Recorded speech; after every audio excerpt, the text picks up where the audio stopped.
Hi, I'm Rick Steves, back with more of the best of Europe. This time, we're in Saxony, the great cities of Dresden and Leipzig. It's eastern Germany, and you're in for some monumental travel experiences. Thanks for joining us.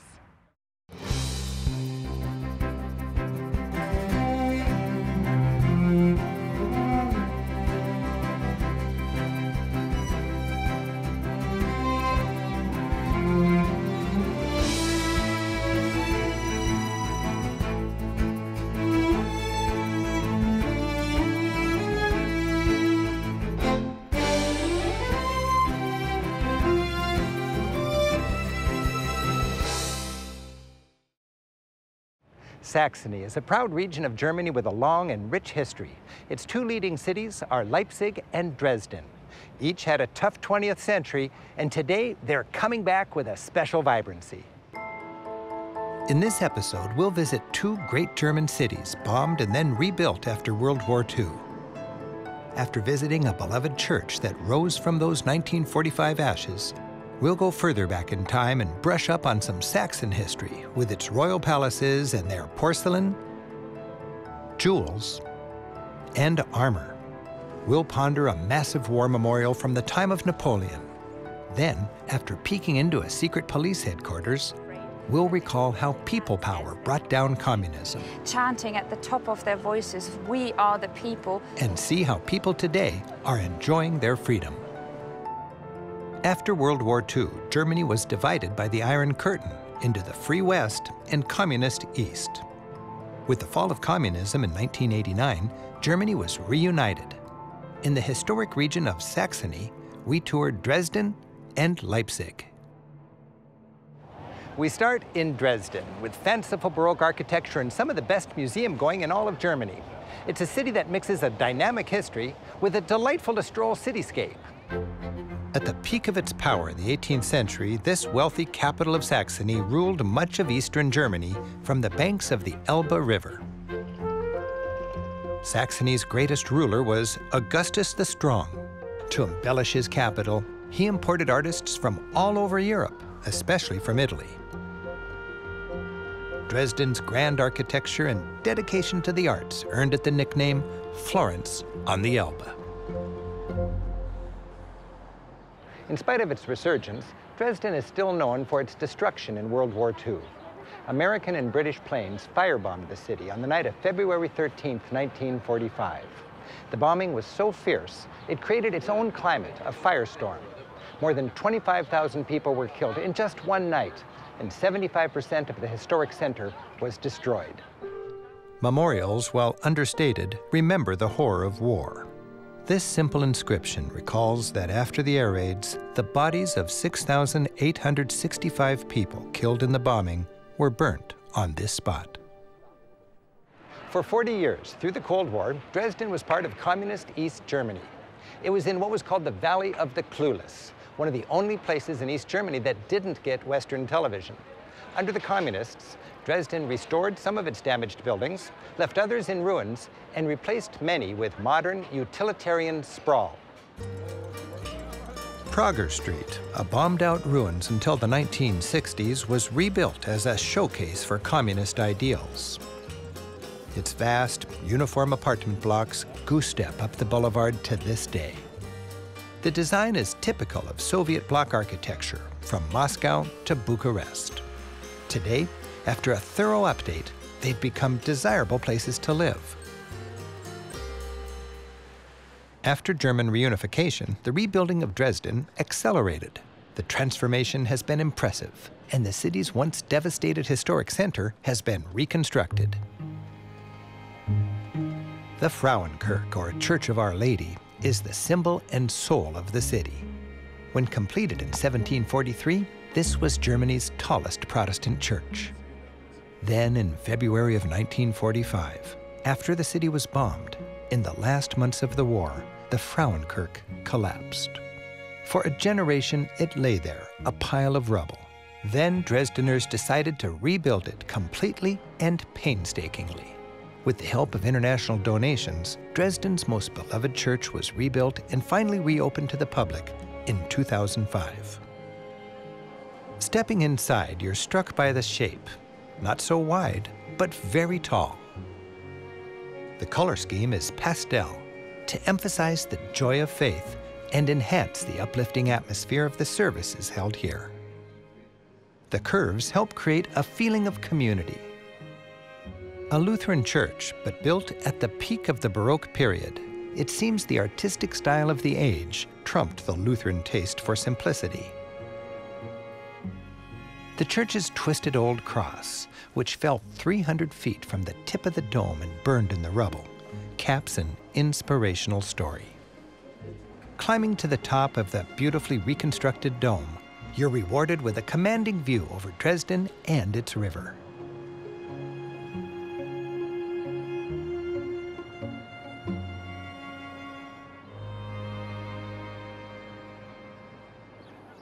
The rebirth of the city is evident everywhere. This central square was once ringed by the homes of rich merchants. It's once again the heart of the city, alive with people and cafes. Dresden's delightful terrace was originally a defensive rampart. Today it's a welcoming promenade overlooking the Elbe. Its nickname, the Balcony of Europe. And a fleet of 19th century paddle boats tempts visitors for a lazy river cruise. Getting around the city by tram is easy. And a quick ride over the river takes us into a lively district called Neustadt, or the New Town. Its inviting and tree-lined main drag, Hauptstrasse, opened in 1979. It was a showpiece of communist urban design, a landscaped utopian workers' district filled with affordable apartments and the best shops.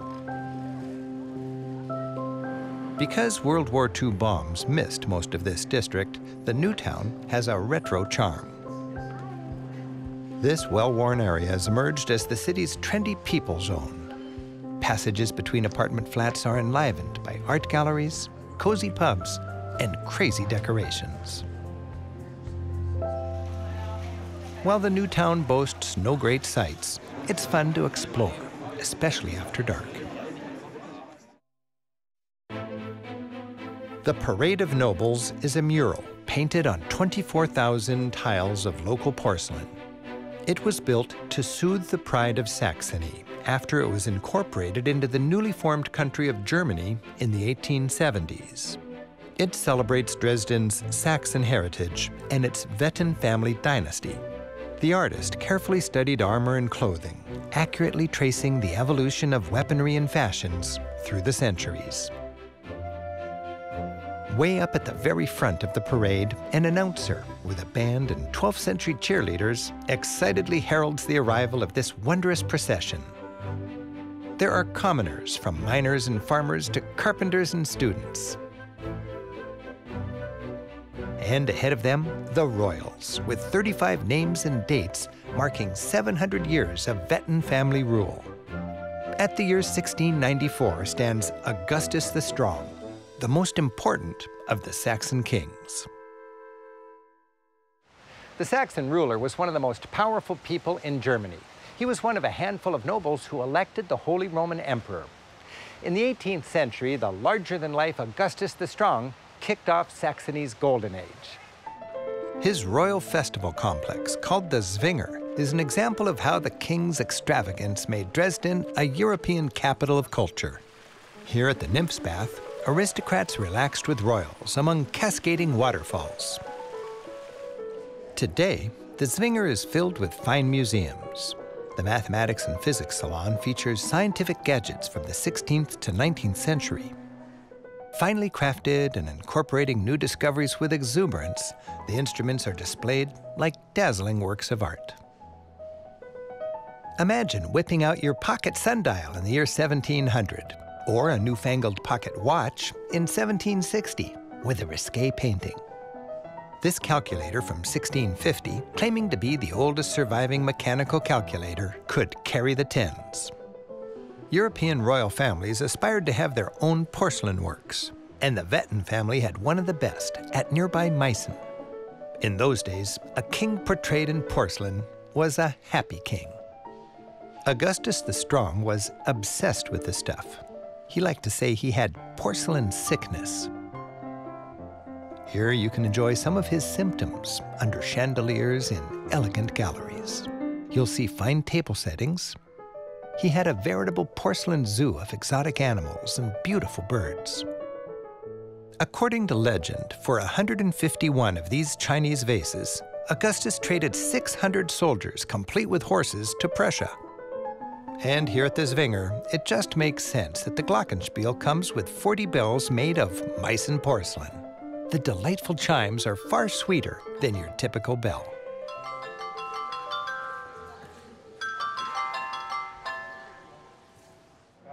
In the nearby royal palace, the official residence of Saxon rulers since 1485, is Dresden's historic Green Vault. This glittering Baroque treasure collection is the sightseeing highlight of the city. The collection was begun by Augustus the Strong, featured here surrounded by ancient Roman emperors on the base of an obelisk.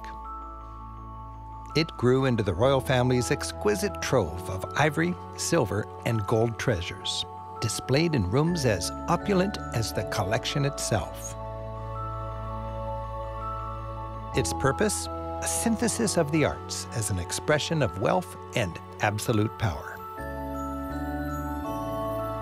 The amber cabinet shows off what you can do with fossilized tree sap. For example, this exquisite bowl from 1659. The ivory room does the same for elephant tusks, with some strikingly delicate carving. In this amazing ivory frigate, tiny sailors climb the gold wire rigging, all supported by Neptune and his horses. In the aptly named Hall of Precious Objects, amid mother-of-pearl, ostrich egg, and snail shell goblets, is the ultimate coffee service. This golden coffee service from 1700 is pure gold, iced with enamel, crusted with thousands of precious stones, and crowned by a coffee pot filled with symbolism. Coffee was exotic and trendy back then, and this extravagant centerpiece, while never actually used to serve coffee, certainly made an impression. This captivating ensemble depicts a grand mogul on his birthday. He ruled India when Augustus ruled Saxony. And among Earth's rulers, he was the embodiment of absolute power and endless wealth. Like royal Legos on a silver stage, the figures, made of gold and glazed with enamel, were movable for the king's pleasure.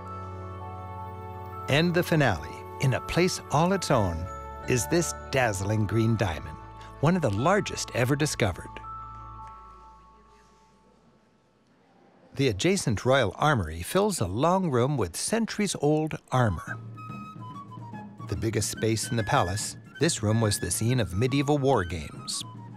Today, its exhibits of jousting models recall those breathtaking pageants of the 16th century. Back then, jousting was something rich guys did when there was no war to fight. The collection offers an unusual chance to see armor not standing at attention, but displayed in action. This ensemble, designed for formal parades, not actual battle, is considered the prize of the collection. And the little princes needed their armor as well.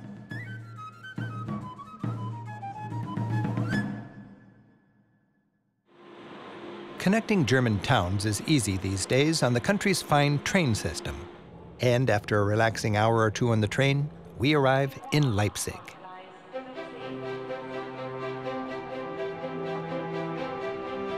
Leipzig once had the cobblestone charm of many other German cities.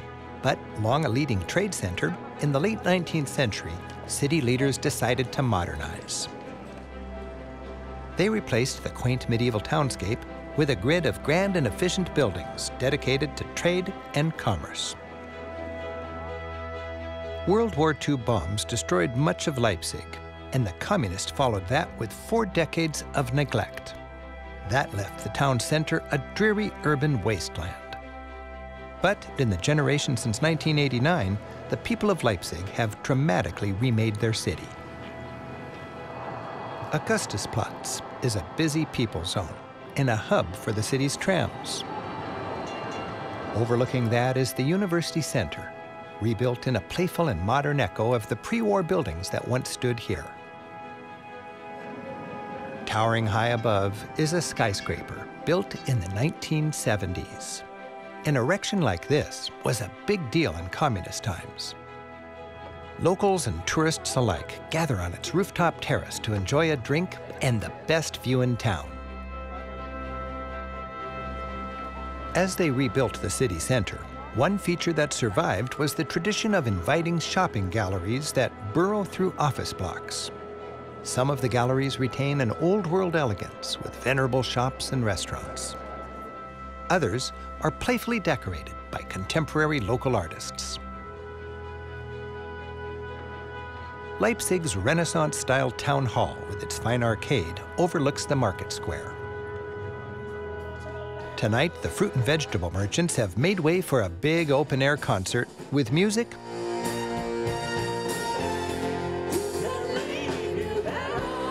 and lots of sausages, kraut, and beer. As a traveler, don't be shy. Share a table and strike up a conversation. An event like this is a perfect chance to meet locals.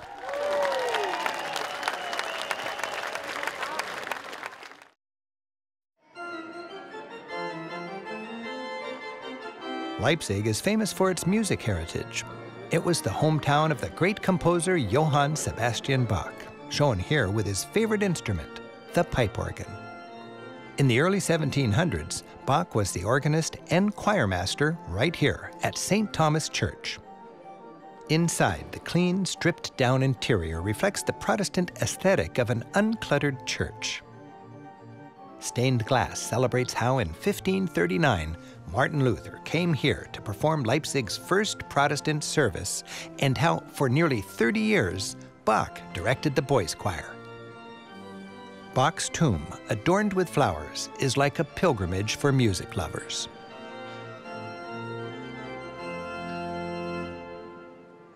Leipzig remembers its tough 20th century with a little whimsy.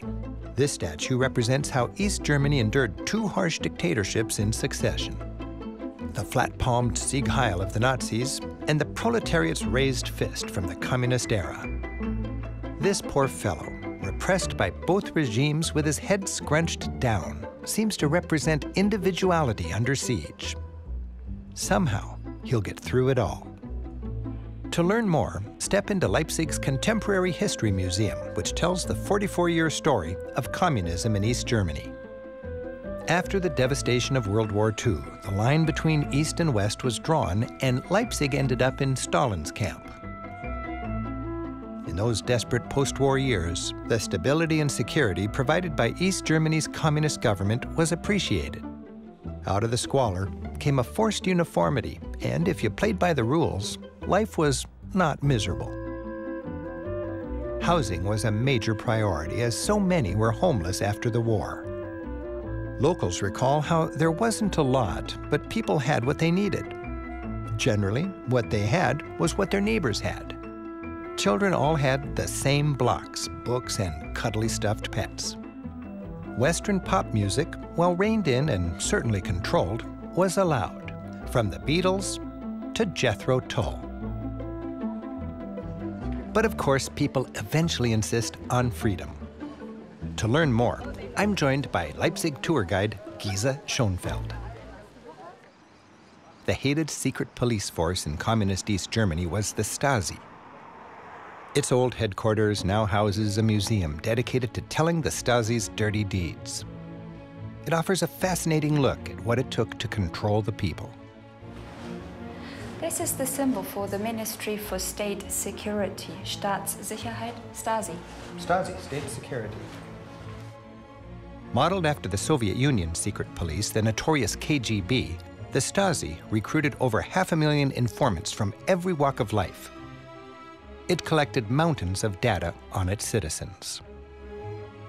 The former offices contained tools of the trade, a small camera that could be concealed in a briefcase, easy-to-hide microphones, including one hidden in a button, disguises, and forged documents. The Stasi officers set people on chairs with a piece of cloth, and the piece of cloth would absorb the smell when the suspect sweated during the interrogation. And then they placed the cloth into these jars, preserving the smell. And whenever something suspicious turned up, for example, a leaflet, they brought in the dogs smelled the item, then smelled the jars. So the dogs would match the smell, Exactly. and that would be enough to send them to jail? That would be enough. All mail and packages coming into the country was searched. These machines enabled agents to steam letters open, read them, and then reseal them. The Stasi stole millions in West German hard currency, sent to struggling East Germans by West German relatives. And they confiscated piles of cassette tapes which contained forbidden Western pop music. These cassettes were then reused to record interrogation sessions. After freedom, people were free to look at their personal files? Yes, but it was an agonizing decision to make. The Stasi had hundreds and thousands of informants, so there were colleagues, friends, family members spying on people. And then it was very difficult to choose. Do I want to know what information the Stasi kept on me? Or would I would also find out who spied on me. So you could look at your file, but you might find your uncle was informing on you, and maybe you just better not go there. Exactly. Leipzig's beloved St. Nicholas Church played a pivotal role in the people's successful fight for freedom. In the 1980s, this venerable church hosted weekly prayer meetings for peace. These turned political, making St. Nicholas a staging ground for the peaceful revolution that would ultimately topple the communist regime. A column in the church square celebrates the church's contribution to German freedom. So eventually, these Monday prayer services for peace spilled out of the church and into the city at large. Yes, they got bigger and bigger every week. The largest demonstration here in Leipzig was 450,000 protesters, but they all remained peaceful. And that's the biggest accomplishment. That's why there was no reason to shoot them. So what eventually happened? Eventually, the wall came down in Berlin. The borders were opened and people had gained their freedom. The peaceful revolution. Very much so. Just outside of Leipzig is a gigantic monument to an earlier struggle. It commemorates a pivotal battle in 1813 that involved forces from all over Europe. Called the Battle of the Nations, it pitted France's army under Napoleon against a coalition of Prussian, Austrian, Russian, and Swedish fighters. With 500,000 soldiers and 100,000 casualties, it was the largest battle in European history until World War I. The Battle of the Nations marked a turning point in the fight against Napoleon. He was routed here and forced to retreat to France.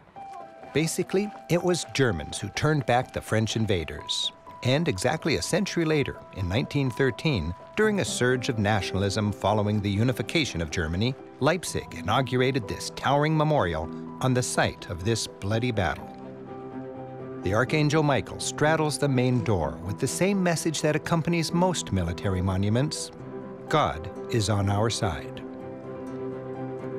Entering the monument, you stand under a towering atrium. It's ringed by more soldiers in front of giant death masks, heads respectfully bowed to honor the sacrifice of those lost in battle. Above them, 4 enormous statues represent the virtues of the German people during wartime. And high above, in the dome, hundreds of life-size soldiers on horses return from battle. It feels religious, but it's strikingly secular. A powerful monument to more than a battle, to the power of nationalism, and to the fact that war leaves even the winners saddled with grief.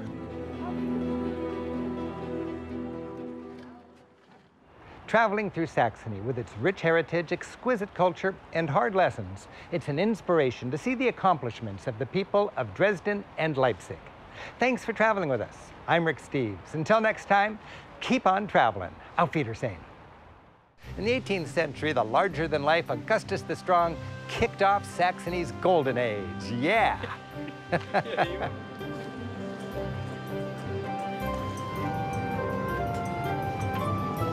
It's a city that mixes a dynamic history with a delightful-to-stroll cityscape.